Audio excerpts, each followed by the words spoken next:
Hey, what's going on, everybody? Today we are going to do the second episode of Koen Rants, and as you can tell from the title, today we're going to be talking about why being anti-suicide is fascist. Uh, now, I want to start off by saying that I'm no damn socialist, right? Like, I live in America. I'm not some commie, okay?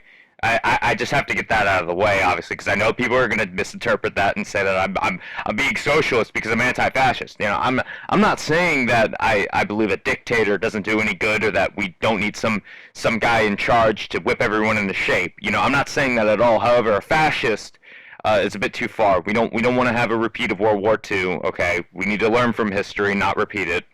And I feel like that anytime someone is anti-suicide, we get a little bit closer to World War II happening yet again, World War III, if you will. But I prefer to just call it World War II too, because we'd have the Holocaust, and then we'd have lots of people dying, and we'd have someone in way too much control, someone who isn't all there because they didn't kill themselves when they really should have. Uh, and I just have to say that being anti-suicide is not only pro-fascist, but it's anti-freedom of choice. Okay, if you have a choice to kill yourself, then I believe personally you have a right to kill yourself. If you believe that you want to kill yourself, the world's probably better off without you. Let's get real for a minute. Uh, and gun control is ruining our God-given right to immediate death. If I choose in 50 years, I know I'm going to die soon of heart disease or whatever. I don't have a family. I've got nothing going for me. I've accomplished quite a bit in my life, clearly. But I don't see the point in going on. I might just go ahead and do it, And I hate that, once again, the left, they're trying to take away guns, and we can't do that. Okay, okay. I'm going to try, keyword being try, to make a compromise between that and what I'm trying to say here. It would be best if we didn't have to, but let's do that anyway, just for the sake of argument. So, I'm going to make a proposal. I personally believe that suicide could be a recommended form of treatment by medical professionals after a mental evaluation. If you allow psychologists to perform said mental evaluation to see if a patient if suicide is right for them, then they could be allowed and have a right to purchase a gun. That's what a lot of people like, is they like it when only certain people can have guns. And yeah, I agree. Not everyone should have a gun. Not everyone can have a gun. You obviously need to have money in order to buy a gun, duh. But I believe that we typically leave out the people who should be having guns whenever we say, hey, no, we need to restrict guns. We need to restrict guns more and more and more and more and more. We often leave out the people who do need guns, and some of the people who do need guns are people who are at their lowest and suicidal. Those are the people that we need to have guns, okay? And after that mental evaluation, obviously, like I said, they get a permit. They get a right. They get a right to have guns. And when you have a right to a gun from a psychologist whom you have stated, listen, buddy, I think that's it, then you have a right to kill yourself, okay? That you should have that right. It's America. Now, here's where the compromise I mentioned earlier comes in. They do not have a right to bring a gun into a public space, nor conceal carry the gun, because that's not why they got the gun. They did not get the gun for self-defense. They got the gun for self-harm. And I think that if they got the gun for self-harm, they should not have a right to self-defense with a weapon unless they want to pursue that. If they didn't pursue that, okay, sure, why not? I'll again compromise here. They should be allowed to purchase a gun though and still do what they please. And do what they please is to probably kill themselves in their bathroom late at night because they don't have a wife, they don't have a life, they don't have a job, they don't have kids. And most importantly, they don't want any of those things. That's not what they want. What do they want? They want to kill themselves. They want a gun to kill themselves. Okay, if we're going to prevent people from being happy here, then what are we doing? We're not exactly being that good of a country. After that, I personally wouldn't say so.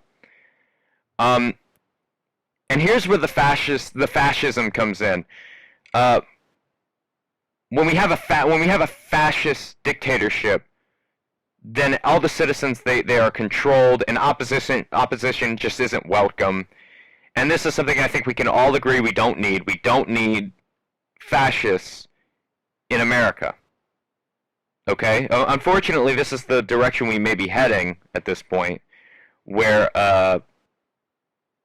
regulation of certain things is getting tighter and tighter and tighter, and we're getting more and more fascist as time goes on. I personally believe that it should be your choice.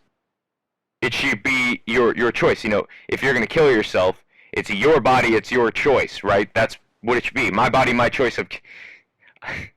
I'm starting to sound like the left. I understand that. No, but like what I'm trying to say here is if you're gonna do that, you should probably get it.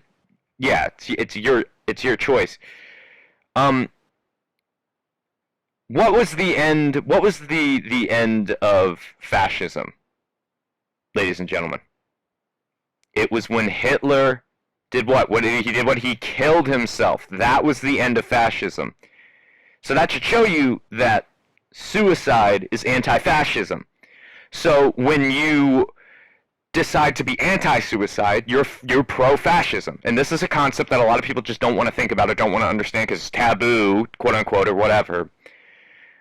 But suicide is anti-fascism. It's what killed fascism beforehand. When Hitler decided that his right was to kill himself, we lost fascism. Okay, great, there we go. And if we don't want to move into that area, okay, well, let's allow people to do whatever they want when it comes to this sort of thing, okay? If a psychologist mentally evaluates you and says, you know what, champ, you're not good. You're not good enough. You're not going to be able to live life properly. You're on the borderline of handicapped. And you want to do it, that's your choice. I'm not going to force you to kill yourself. I'm not going to force you to do that, but if that's your choice, go right ahead. I'll give you a gun. I'll give you a gun. If you want to kill yourself, I'll give you a gun. There you go. It's not assisted suicide because they pulled the trigger, okay? Let's just get that out of the way. That's a very common misconception. I'm not giving you the gun and telling you to kill yourself. I'm giving you the gun and telling you if you want to do that, you can do that. That's whatever. It's not my choice. I didn't come at you and saying, you know what would be an idea? What if I gave you a gun and you killed yourself? No, you come to me. You say, give me a gun. Me being the psychologist. Me being the psychologist, you say, hey, well, I'm just going to give you a gun, whatever. Euthanization. When do you put someone under? At what time do you put someone under? You know, well, this is mental health. It's not physical health. Okay, but if your physical health is bad enough, you're going to euthanize someone.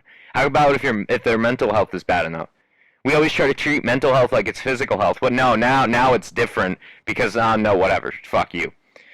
But back to Hitler. I think that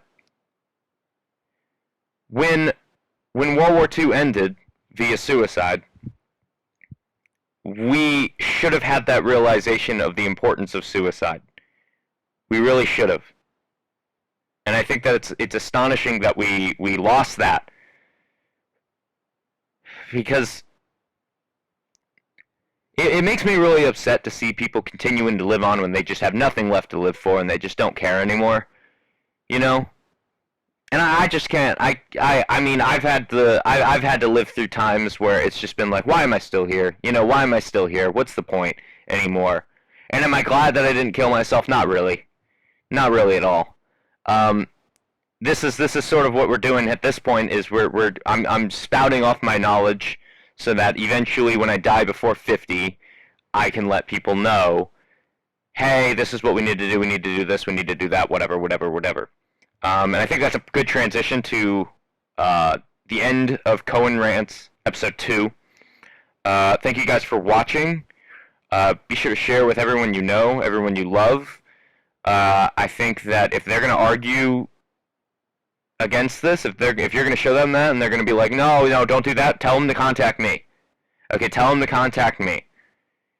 You know, just leave a comment somewhere saying, hey, my mom says this, my aunt says this, whatever. I'll show her where she's supposed to be. All right, I'll give her a lesson or two in freedom and democracy. Okay, But with that said, thank you guys for watching. Really do appreciate it. This has been Koen in Koen Rants Episode 2, Why Being Anti-Suicide is Fascist. I'll see you guys later.